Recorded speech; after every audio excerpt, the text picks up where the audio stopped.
네, 안녕하세요. 최준영입니다. 오늘은 여러분들이 좋아하시는 나라, 특히 여성분들이 좋아하는 나라 이야기를 좀 해보려고 합니다. 스웨덴입니다. 스웨덴.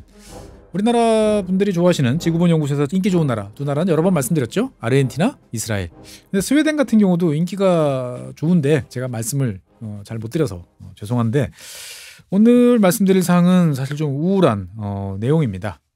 좀 들어보시면 알 것 같습니다. 일단은 스웨덴 같은 경우에는 국가적인 목표가 있었습니다. 어떤 목표냐면은 인구가 1000만이 넘어가는 목표였어요. 제가 2009년에 스웨덴을 갔었는데, 그 당시에 이제 계시던 대사님께서 이 스웨덴이라는 나라에 대해서 설명을 해주면서 스웨덴은 인구 1000만이 이제 목표인데 좀 있으면 될 것 같아요 라고 이야기를 했습니다. 그래서 제가 이렇게 쭉 보다 보니까 스웨덴은 쭉 인구가 증가를 하다가 현재 2022년 3년 정도에 보면은 많이 늘었다라고 이제 볼 수가 있겠습니다.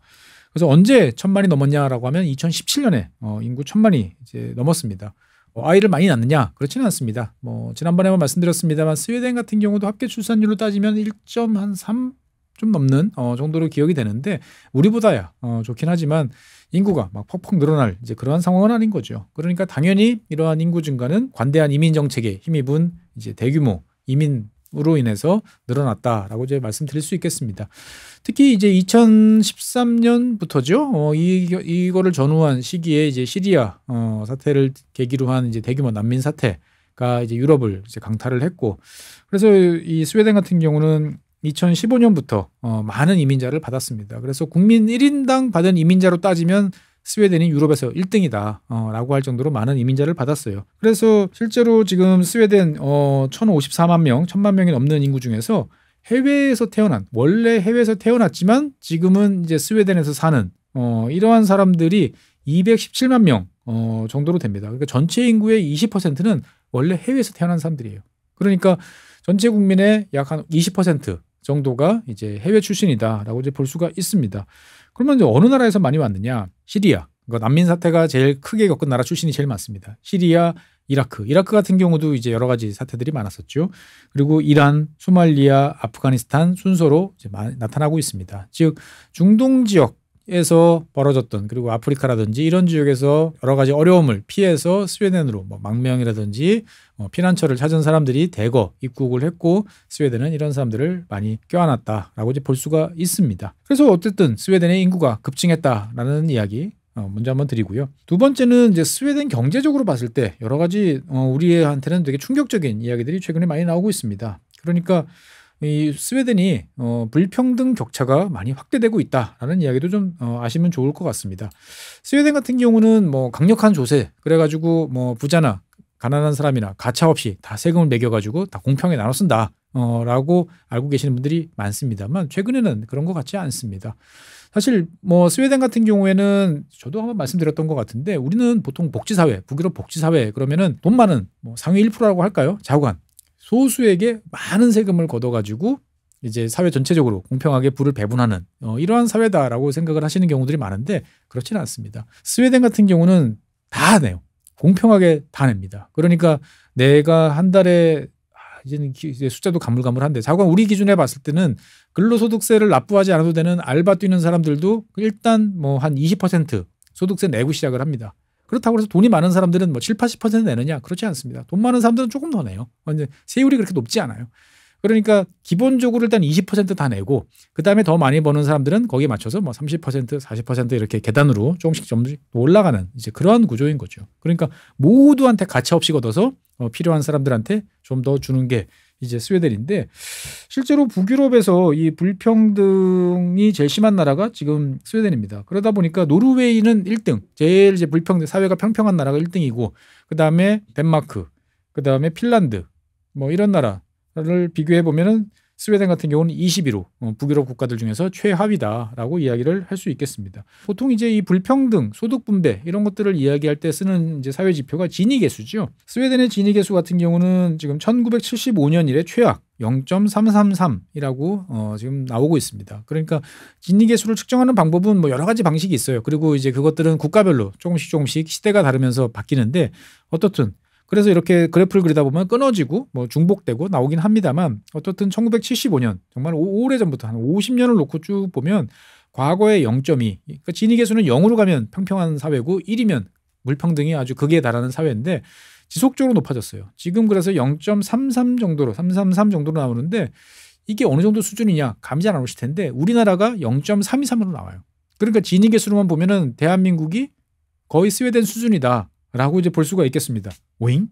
신기하죠. 저도 그래가지고 통계를 확인해봤어요. 우리나라 통계 그 사이트에 들어가서 통계청에서 발표하는 지니 개수 보고 그 다음에 스웨덴에서 발표하는 지금 화면에 보시는 게 스웨덴에서 발표한 그 통계에서 나온 지니 개수인데 이렇습니다. 0.333이에요. 그러니까 그냥 숫자상으로 이게 약간 통계마다 조금씩 달라요. 어떤 경우에는 뭐 3.0 얼마 이렇게 나오는데 어떻든 이러한 것을 보더라도 스웨덴이 과거처럼 평평한 사회가 아니고 소득 분배가 잘 이루어지지 않는 그러한 사회다라고 이제 볼 수가 있겠습니다. 사실 이러한 상황을 나타낼 수 있는 게 이제 10분위 1로 누가 과거에 비해서 소득이 얼마나 늘고 누가 주는지를 이제 보는 거죠. 지금 화면에 보시는 것들은 이제 10분위 1로 지금 나눠놓은 거죠. 그러니까 1995년부터 지금까지 한 2020년 이제 요때까지 이제 쭉 보는 건데 하위에서 가장 이제 밑에는 여기서부터 가장 잘 사는 상위 10%는 여기인데 보시면 어떤가요? 2, 3, 4, 5, 6, 7, 8, 9, 10 해서 1분위부터 9분위까지 그러니까 하위 90%는 별로 차이가 없이 그냥 비슷하게 갑니다. 그냥 약간씩 격차가 벌어지는 비슷한 모습인데 상위 10%는 어떤가요? 팍팍 뜁니다. 그러니까 소득 분배, 자산 뭐 이런 게 막 늘어나는 모습이 드러나는 거죠. 그러니까 2021년 같은 경우에 보면은 전년 대비해 가지고 상위 10%는 이제 16%가 이제 증가를 하게 됩니다. 반면에 전체 나머지 90%는 4% 미만밖에 이제 안 증가하는 거죠. 그러니까 이게 왜 이렇게 되느냐? 스웨덴 같은 나라는 전통적으로 봤을 때 다 아까 말해서 가치 없이 세금을 걷잖아요. 그리고 다 나눴습니다. 그러니까 내가 무슨 자산을 보유할 수 있는 여력이 별로 없어요. 주식 투자라든지 그다음에 부동산이라든지 이런 걸 할 여력이 있는 경우가 별로 없어요. 하지만 어떻든 간에 돈이 좀 여유가 있는 사람들은 주식도 사고 그다음에 특히 부동산을 삽니다. 그래서 이 스웨덴에서 상위 10% 같은 경우에는 어떻게든 내 집 마련을 필사적으로 하게 되는 거죠. 그래서 스웨덴 같은 경우는 뭐 지금은 아닙니다만 과거에 부동산 경기가 안 좋았을 때는 100년 만기 LTV 104% 이런 우리로 따지면 말도 안 되는 그러한 조건을 내세우면서 사람들의 이제 부동산 내 집 마련을 지원을 해줬고요. 그러다 보니까 이 대출 여력이 되는 사람들은 아주 공격적으로 부동산을 장만하는 그러니까 쉽게 말해서 공격적으로 부동산 투기를 하는 나라가 또 스웨덴입니다. 그러다 망하면 어떻게 되느냐고요?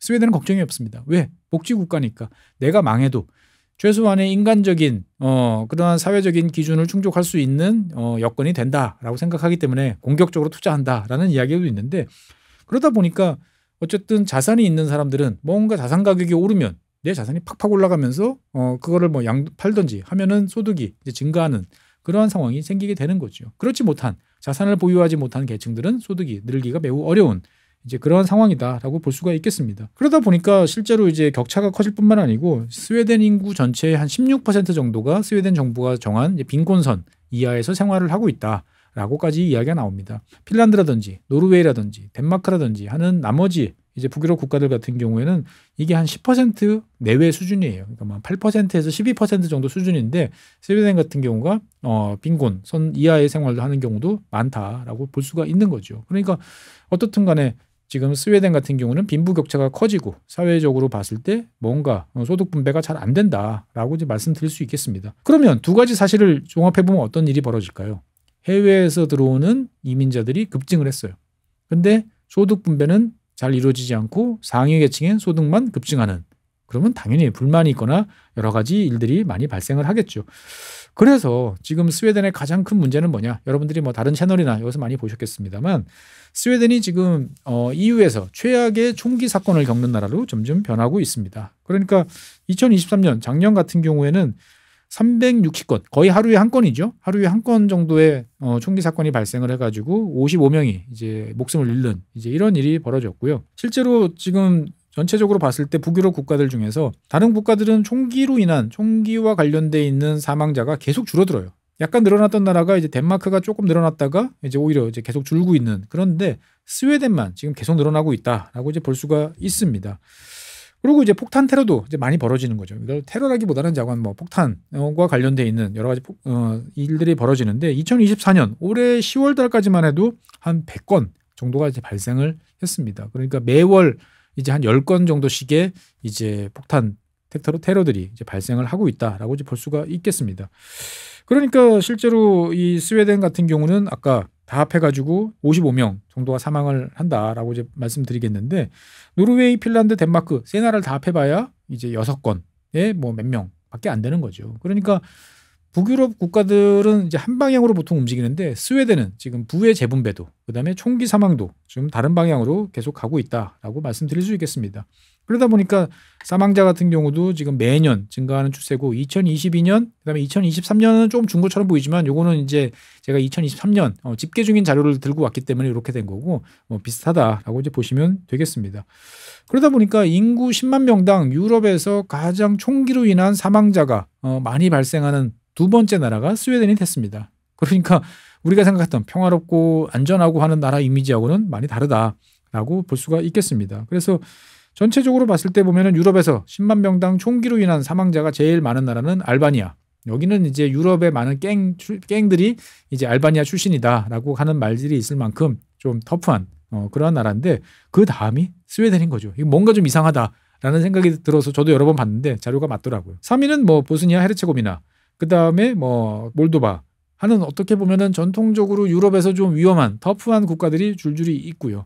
그 다음에 뭐 그리스, 그 다음에 뭐 북아일랜드 뭐 이런 식인데, 스웨덴이 여기 있다라는 것은 상당히 좀 이상하다라는 생각도 좀 들게 됩니다.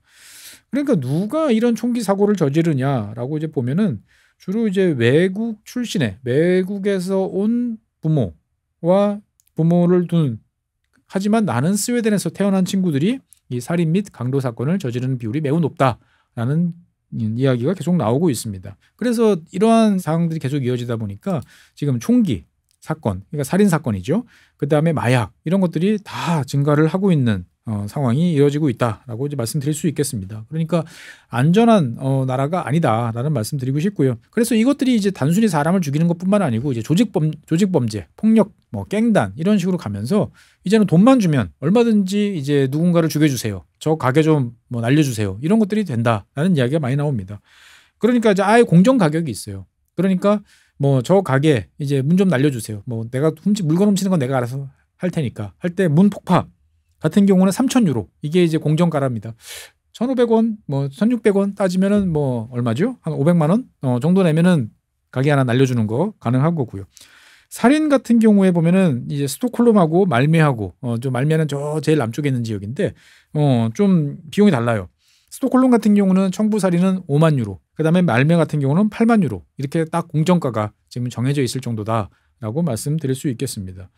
그래서 스웨덴 경찰 추산으로 보면은 스웨덴 전체 인구 1,000만 명 나라에서 조직범죄단에 가입한 이 갱단에 가입한 사람들이 한 14,000명 정도. 그리고 직접 가입은 안 했지만 느슨한 연관 관계, 뭐 그렇죠. 여러 가지 비즈니스를 함께하는 이제 이런 사람들이 한 5만 명 가까이 된다라고까지 이야기를 하고 있습니다. 그러다 보니까 최근에 이제 스웨덴 관련한 뉴스를 보다 보면은 이런 식으로 이제 순찰하는 모습들, 어두운 밤에 순찰을 하는 이야기들, 그 다음에 아까 말씀드렸던 이런 식으로 이제 가게 또는 주택 이런 식이 폭탄 테러로 인해 가지고 날아가는 이런 상황에서 뭐 보도를 하는 이런 모습들을 심심치 않게 찾아볼 수 있습니다.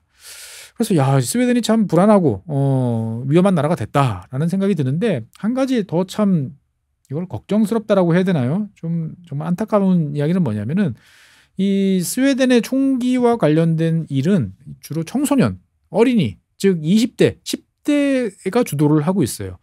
그러니까 다른 지역 같은 경우는 갱단에 가입하더라도 나이가 어린 친구들은 가입은 뭐 같이 활동을 하지만 방아쇠를 당기지는 잘 않습니다. 주로 방아쇠를 당기는 거는 짬밥이 좀 쌓인 이런 쪽이 이제 방아쇠를 당기는 데 비해서, 스웨덴 같은 경우는 반대로 가장 그 조직에서 어린 친구들이 방아쇠를 당기는 역할을 하게 됩니다.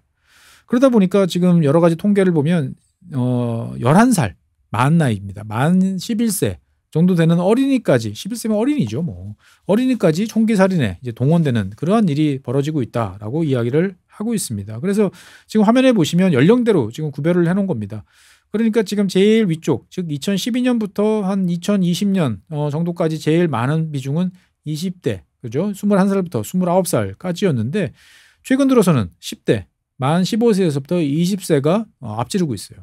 그러니까 나이가 어린 친구들이 총기를 이용한 살인 사건에 동원되는 비중이 점점 높아지고 있다라고 말씀드릴 수 있겠습니다. 그래서 2012년 같은 경우는 10대 청소년이 총기 범죄를 저지르는 비중이 전체 총기 범죄에서 차지하는 비중이 약 한 4분의 1, 23.6%였는데 2022년 같은 경우는 45%까지 증가를 하게 됩니다. 그래서 2022년 같은 경우에 보면 총기를 이용한 살인 또는 살인 미수와 관련돼서 이 15세에서 20세 청소년이 73명이나 됩니다. 10년 전에는 10명 정도밖에 안 됐어요. 그러니까 엄청나게 증가를 하고 있다라고 이제 볼 수가 있습니다. 그래서 실제로 요거를 이제 유럽 전체 기준으로 맞춰보면 15세에서부터 24세 이렇게 맞춰보면은 15세에서 24세에서 총기로 살인 사건을 저지르는 사람도 25명에 이른다라고 이제 볼 수가 있습니다. 그래서 요 연령대에서 가장 많은 총기 살인이 벌어지는 나라는 사실 프랑스인데 프랑스 같은 경우는 인구가 스웨덴보다 6배 이상 많죠. 그러니까 스웨덴 같은 경우는 작은 나라인데 그 중에서도 청소년, 뭐 어린이까지 동원한 10대가 좌우간 총기 사건을 주도하고 있다라고 볼 수가 있겠습니다. 그래서 올해 같은 경우도 7월 달까지 15세 미만이면 정말 어린이죠. 어린이 15세 미만 93명이 이 살인 계획에 연루된 것으로 스웨덴 경찰은 이제 파악을 하고 있습니다. 그러니까 작년에 비해서 2023년에 비해서 3배 이상 증가를 했어요. 그러니까 왜 유달리 스웨덴만 이렇게 10대가 방아쇠를 당기는 이러한 일들이 많냐라고 하면 스웨덴 법 때문에 그렇습니다. 스웨덴 같은 경우는 미성년 살인자, 그러니까 즉 만 18세 이하의 살인자는 감옥에 안 가는 비중이 매우 높습니다. 그러니까 이걸 적극적으로 활용하는 거죠. 너 그냥 사람 하나 죽여. 그래도 넌 감옥에 안 가. 라는 것들을 적극적으로 활용한다라고 볼 수가 있겠습니다. 물론 법적으로 보면 스웨덴 같은 경우도 이제 만 15세 이상의 형사 사건에 대해서는 기소가 가능하고 이 교도소에 집어넣을 수가 있어요. 하지만 관례적으로 만 18세 미만에 대해서는 잘 이러지 않습니다. 징역형을 부과하는 경우가 매우 드물어요. 그러다 보니까 갱단 입장에서 봤을 때는 이런 것들을 적극적으로 활용해서 나이 어릴수록 너는 문제 없어 라고 이야기하면서 적극적으로 동원한다. 라고 하는 거죠. 그러면 도대체 이렇게 사고를 저지른 애들은 어디 가느냐? 우리는 이제 소년원이라고 그러죠. 우리는 소년원이지만 사실은 뭐 교도소는 아니지만 어쨌든 수용시설 그리고 이제 거기에서 뭔가 여러 가지 교정 활동들이 이루어지는데 스웨덴 같은 경우는 청소년 보호시설 이렇게 이제 청소년이 뭔가 범죄를 저지르면 가는 곳이 따로 있습니다. 그런데 이제 이런 식으로 돼 있어요. 화면상에서 보면은.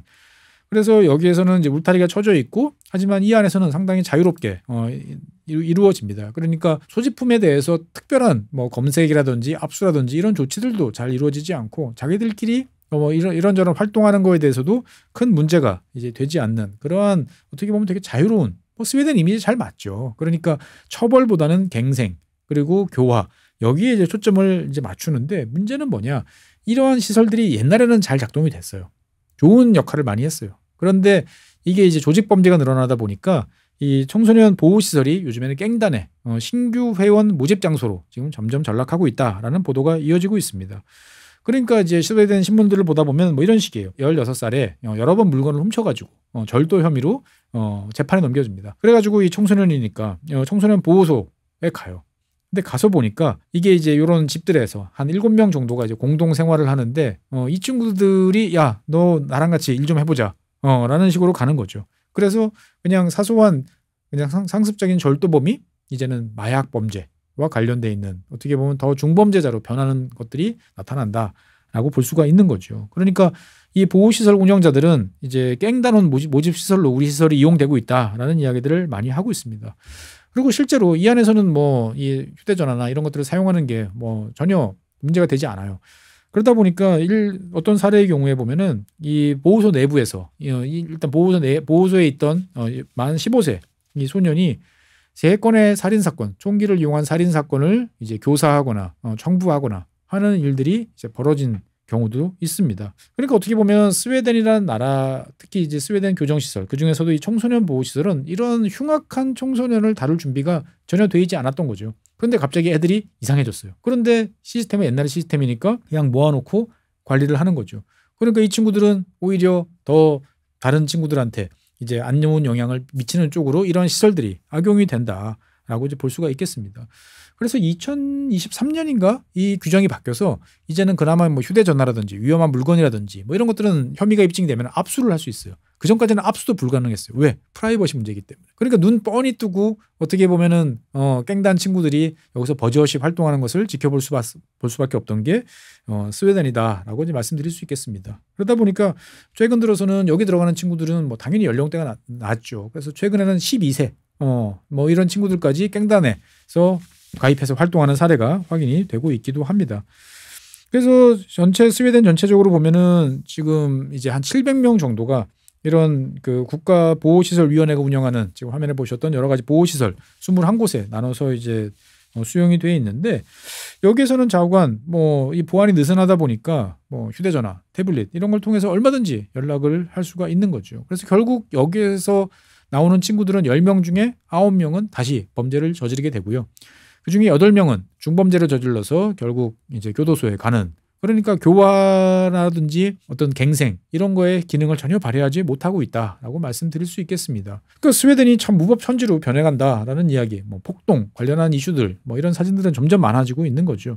그러면 이제 정치권은 뭐 하고 있느냐라고 이제 볼 수가 궁금해하실 텐데 스웨덴 정치권 같은 경우는 최근 들어서 급속한 이제 변화를 겪고 있습니다. 그래서 그 전까지는 거의 배관 시대던 스웨덴 민주당은 이제 극우당이에요. 스웨덴 민주당은 이제 극우 정당이라서 그 동안에는 정치권에서 이렇게 다 했는데 2022년에 어쨌든 이 스웨덴 민주당을 포함한 우익 연합이 2022년에 집권을 했습니다. 그래서 그 전에 8년 동안 집권을 하던 3인당, 사실 스웨덴 복지 사회를 만든 건 이 3인당의 역할이었는데 지난 40년 동안 28년 동안 집권을 했으니까. 사실 뭐 지난 100년으로 놓고 봐도 뭐 스웨덴 이꼬르 3인당이었는데 이제는 아닌 사회가 이제 바뀐 거죠. 그래서 이 우익 연합 같은 경우는 이 외국인, 그중에서 특히 무슬림들을 본국으로 강제 소환하는 것이 이러한 범죄 사건들을 해결하는 가장 빠르고 정확한 방법이다라고까지 이제 주장을 하고 있습니다. 그래서 이제 그동안에 아주 널널하고 그다음에 관대했던 이민 정책들을 지금 아주 타이트하게 조이고 있고요. 그다음에 총기와 관련돼 있는 범죄에 대해서 형량을 대폭 이제 높이고 있고요.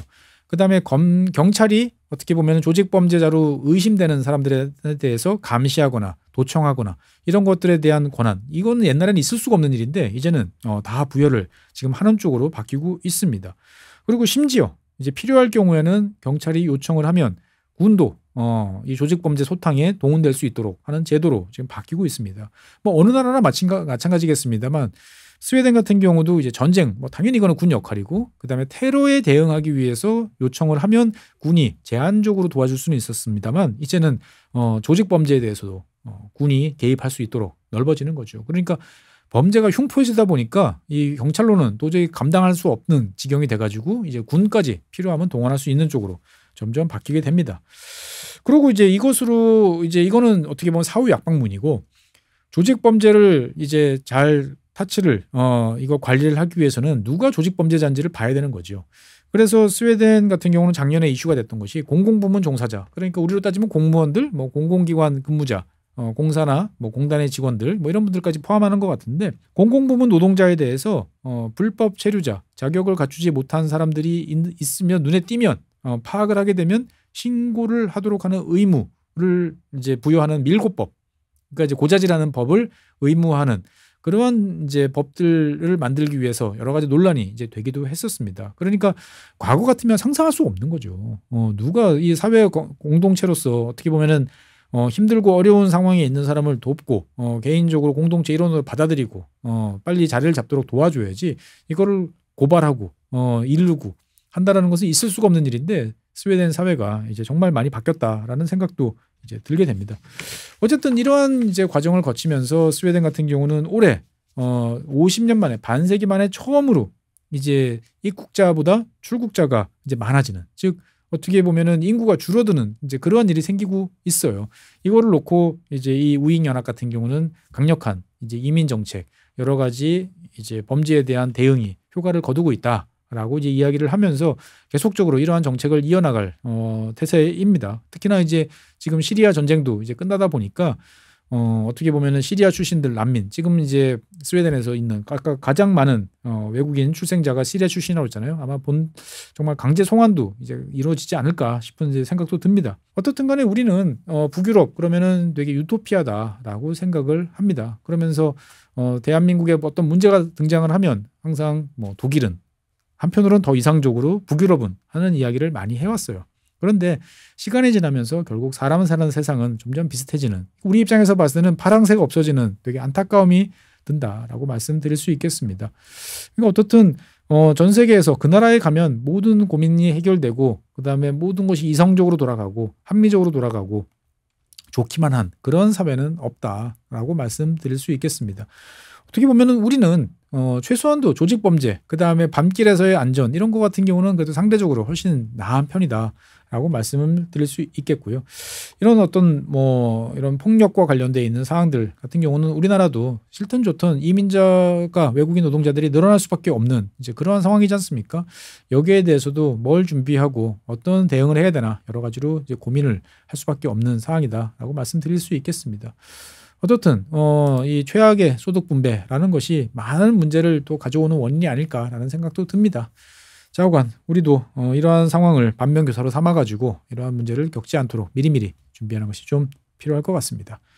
네, 오늘은 점점 불평등해지고 점점 위험해지는 스웨덴 이야기를 해봤습니다. 다음 시간에는 새로운 내용으로 여러분들 찾아뵙겠습니다. 감사합니다.